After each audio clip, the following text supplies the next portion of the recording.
Hey everyone, and welcome back, and thanks for being with me here for another tanktoptropics video. If you could, please hit that like button, subscribe, and ring that notification bell. It'd be much appreciated. Also, don't forget about the upcoming video and live stream where, of course, I will be answering questions.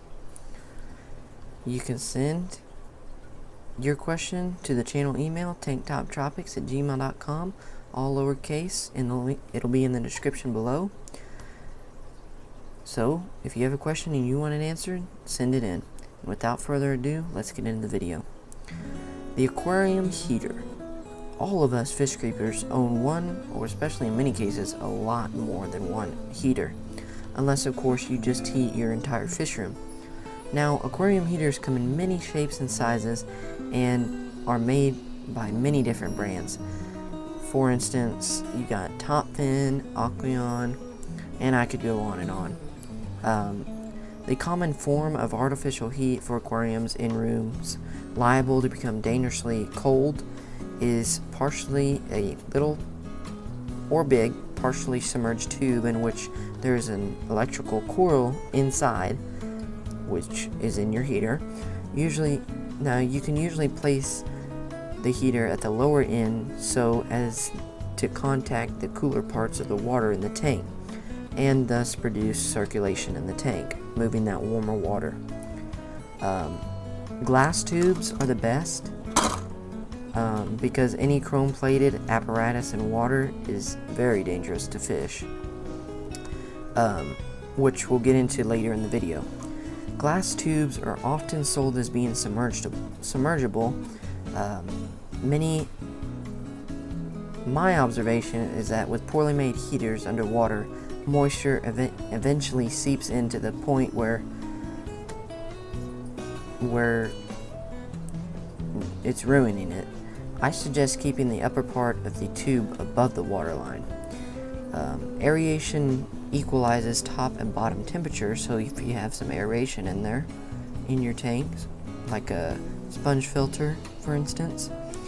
The common question as to what size heater is required for a given gallon capacity cannot be intelligently answered without knowing the amount of cold water to be overcome. A good general rule is about 2 watts for raising the temperature of each gallon at least 5 degrees above the surrounding temperature. That is, if a 10-gallon tank is to be raised 5 degrees, you want to use at least 20 watts. For 10 degrees, you would want to use 40 watts, and so on. I like conservative size heating units. Then, if a thermostat fails to function, the fish are not likely to be cooked.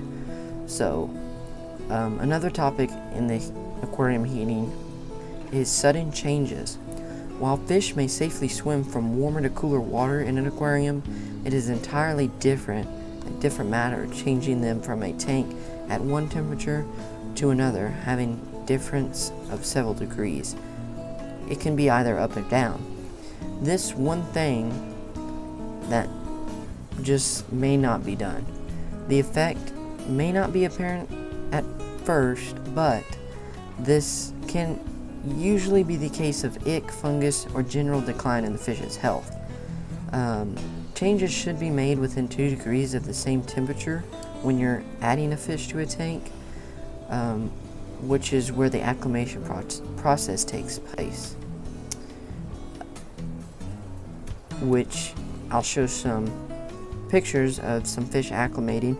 Now, you usually see fish acclimating in bags setting in the tank, or sometimes you can see and hear people talking about drip acclimation, which is usually you put the fish in a 5-gallon bucket and slowly drip your tank water into the water that it was already in. Whichever way is better for you, do it that way. Now, lastly, I want to talk about metals in water. Okay, and now everybody knows metals in water that can be harmful to your fish. Metals in contact with aquarium water should be avoided where possible. There is no paint, varnish, or any chemical compound that will permanently protect aquarium water from this from any harmful metal. Any harmful metal. So, basically, don't mix metal with aquariums in general. No matter what you're really doing, whether you're using the type of heater, the prongs, or the clippers to trim plants, as long as you get them from a pet store, they're usually not going to be a harmful metal for your tank. Just don't use like kitchen utensil stuff. Alright, that is all I have for y'all today. Remember to stay tuned for more aquarium insights. If you like the content, please slap that like button, subscribe, ring that notification bell, and I'll see you next time. Thanks for watching.